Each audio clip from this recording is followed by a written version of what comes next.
sabi, light lang daw ang pag-close. So, light lang natin siya i-close. So, authentic.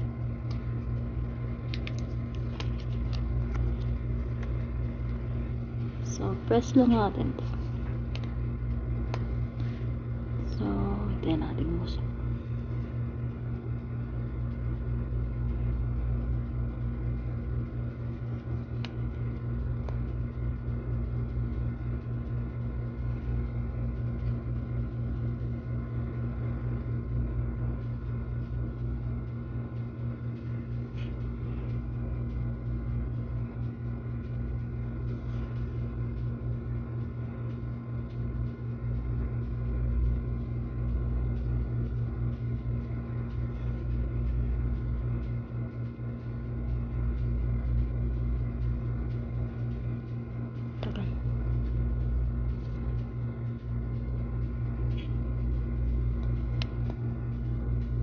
Ayan na siya.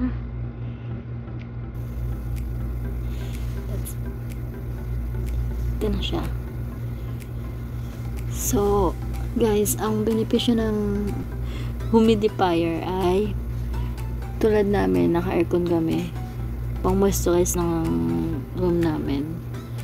Then, second is pang relaxation. Then, ang ikatlo ay syempre pag nagganito ka, babango ang room mo.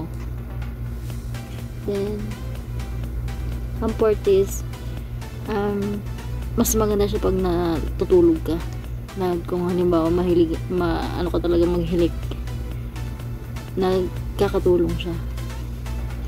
Then ang fifth nito, ang base sa naka-prevent siya ng dryness ng hair tsaka ng scalp. Then ito ang pinakagusto ko is nakaka-prevent siya ng cold and flu, lalo na't ngayon pandemic, dito lang lagi kami. So malaking tulong ng humidifier na to. So that's it. So ang ganda niya. Ngayon, isipin ko saan ko siya lalagay. So, ngayon ay shoutout muna tayo. Shoutout pala sa mga supporter ko dyan, lalo sa Pinas. Si Chuchay, Ego, Janjan, dalawang anak ko, si MJ at Motmot. Then, ang pinakamakulit naming baby, si Nicolette. Then sa ate ko, si ate Edna, ate Lani, nanay.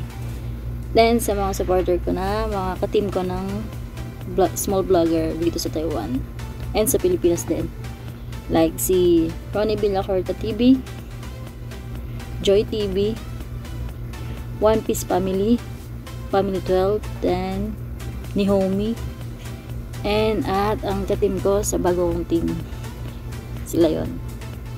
Okay. Then, thank you for watching, guys. Then, support small YouTuber like us. Then, keep safe, everyone. Bye-bye. Ako lalagay yun. Ito na lang. So, bye-bye, guys.